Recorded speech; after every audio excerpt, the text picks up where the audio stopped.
But before I come to them, let's quickly try and bring you, some picture of what was happening when we all missed. Because at the time, we were glued to our TV sets following the science and maths quiz. Parker was in Parliament. He's our parliamentary correspondent, and he saw everything that unfolded. Thank you for joining us, Parker. Yeah, Samson. Great. So let's begin from this point. The House was due to sit at 10 a.m. yesterday, correct?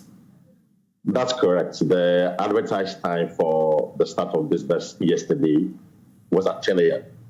Okay. However, both the minority and the majority were not in the chamber as at 10 a.m., I must admit. The minority proceeded to the chamber around 11 o'clock. That was when they had concluded a conversation on their caucus meeting. The majority at the time were still locked up in their meeting, as we be told, also taking a decision and mapping our strategy on how to eventually get the budget approved by Parliament. So around 12:10, there about midday news, the minority held a press conference, and this was led by Sam George, a member of Parliament for Ningo Proper, raising concerns over the delay of the majority caucus in the chamber.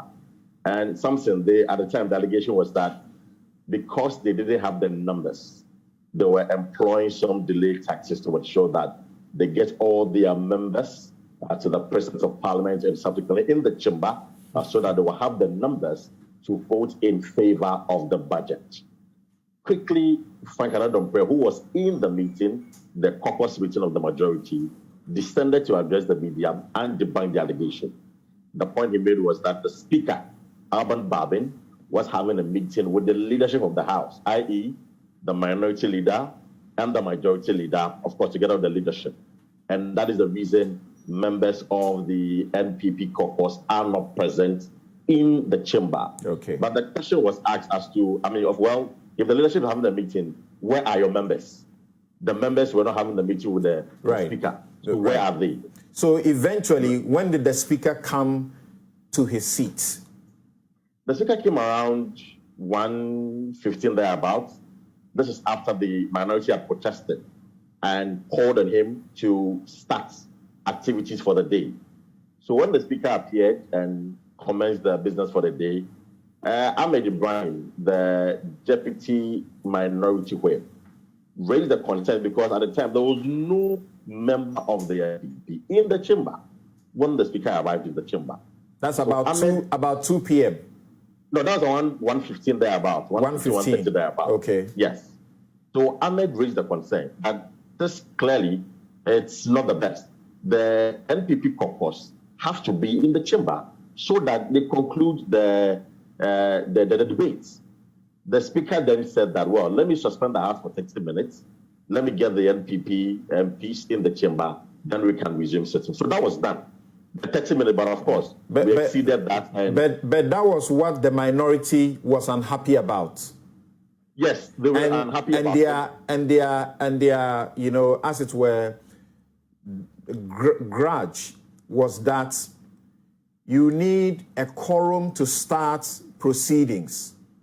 And there was a quorum. A quorum is 1/3. Translated into actual numbers, 92 members. Correct? Sure, that's correct. 92 members. Okay. And so the point advanced, or the argument advanced by the Speaker was that, well, we are concluding the debates. We need hiring a minority leader to speak. We need the majority leader, Mr. Bonsi, to also speak. Okay. So it will be only fair if we get the full complement of the House in the chamber so that we can begin proceedings. Okay, so 30 minutes adjournment. Yes, 30 minutes adjournment. When did they come back? So they came back after 2 hours, and that was around 3:15, 3:30 thereabouts.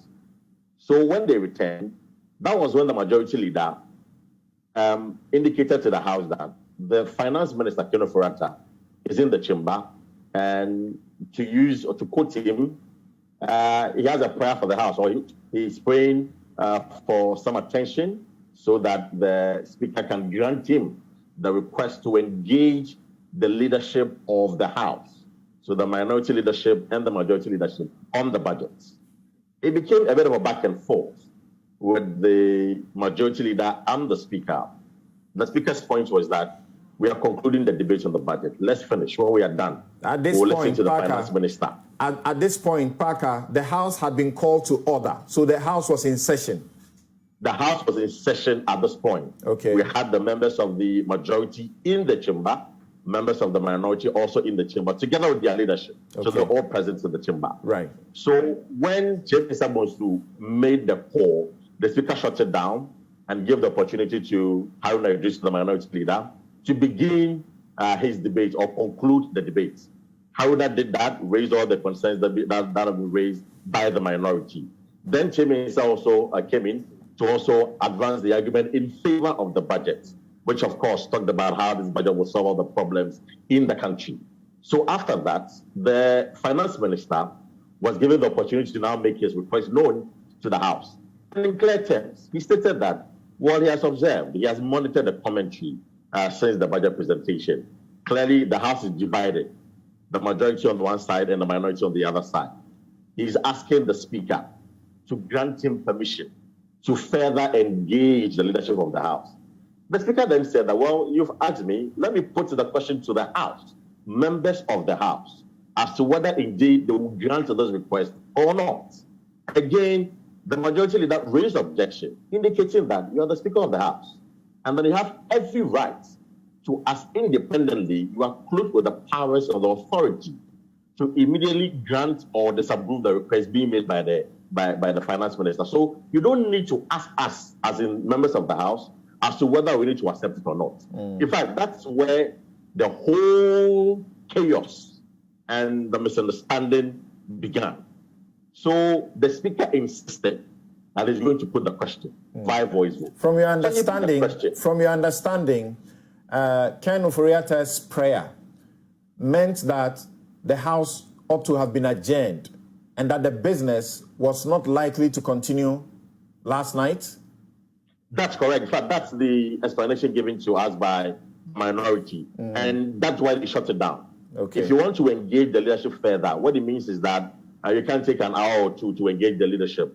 They were going to take the weekend to engage the leadership, go through the budget, peruse it thoroughly, and then the concerns raised by the minority would be looked at as to how they can tweak the portions they are raising the concerns, and then come back on Tuesday to continue with the business. Tell us how the Finance Minister had to be moved out of the House, or the Speaker was compelled to call on the Marshal, as in, if you like, the police of the Parliament, to seek to march him out of the House. What happened? Something. The voice vote was put. I mean, the question was put for a voice vote. Then all those in favor say aye, all those against say no. And the Speaker ruled that the noes have it, meaning the request from the Finance Minister has been shut down. Deputy Majority Leader Fayomaki then challenged the Speaker's ruling and called for a division.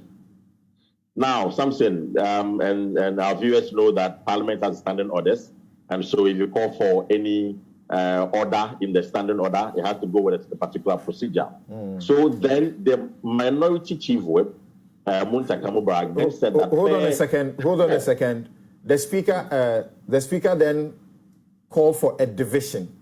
A division? No, it was Afeyomakin who called for a division. Which the Speaker granted. The Speaker's earlier ruling. And the Speaker granted that.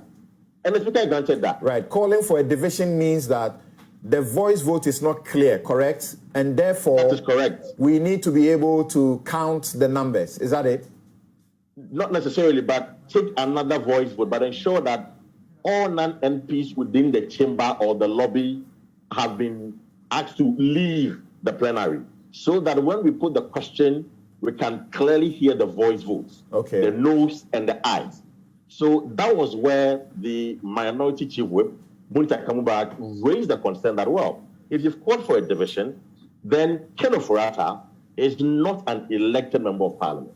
He is not supposed to be in the chamber, and so he should be escorted out. So the Speaker granted that and asked the Marshal to ensure that Ken Ofori-Atta and any other member who is not an MP gets out of the plenary. So the majority started protesting. Then Jerry Opoku-Ansah, being the Member of Parliament for Empathy constituency, spotted the General Secretary of the NDC, Johnson Asodi Nketia, in the public gallery. Then he started agitating that if you want Ken Ofori-Atta to leave the chamber, subsequently you have to order the removal of Johnson Asodi Nketia from the public gallery. And something, that was the video you showed when David Opoku-Ansah, together with Farouk Alou-Mahama, Michael Ochebefi, and others were agitating and pointing to Johnson Asodi Nketia, who was seated at the public gallery, to get out of the public gallery. If he refuses to do so, they are not going to proceed with activities of the House. And so this actually generated a whole chaos, controversy. The NPP MPs began banging the tables. They started shouting and screaming, others accusing the Speaker of bias. And so eventually, in fact, this went on for almost about 15 minutes. All of a sudden, all we could see was the majority leader, the deputy majority leader, packed their bags and their documents, exiting the chamber. So when we saw them exiting, all the other MPs started following. And then David Opoku-Ansah started asking the other NPP MPs to also get out. So you could see in the video. So the majority walked out, leaving the minority alone. Leaving the minority alone. In fact, throughout the whole process, and after that, after they walked out, then the Speaker put two questions, which we have followed. The first question was about what? So before the question, the Speaker suspended the House for 5 minutes. That also took about 20 minutes. And the suspension was to get the NPP MPs and its leadership back into the chamber. Yeah. But that didn't work out. So when they returned, the Speaker, first of all, before Parliament begins proceeding, you would have to check if they form a quorum. So the Speaker, first of all, decided to check if indeed the numbers in the House could form a quorum.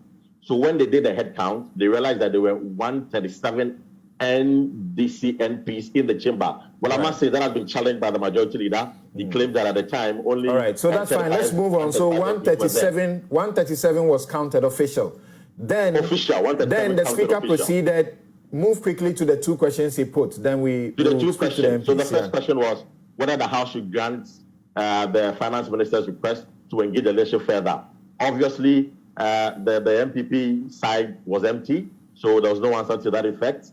When he asked the minority, of course, there was a big no. So he ruled in favor of the minority. Right. That, well, the Finance Minister's question has been shut down. Then he proceeded again to put the question about the motion, because that was actually the approval of the budget.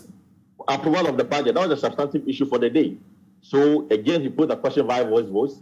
Since we had an empty MPP seat, of course, the minority had their day, and the Speaker ruled in favor of the minority. And declared that the budget had been rejected. The budget had been rejected by Parliament. Okay. All right. Thank you very much. Kwesi Parker Wilson is JoyNews' parliamentary correspondent.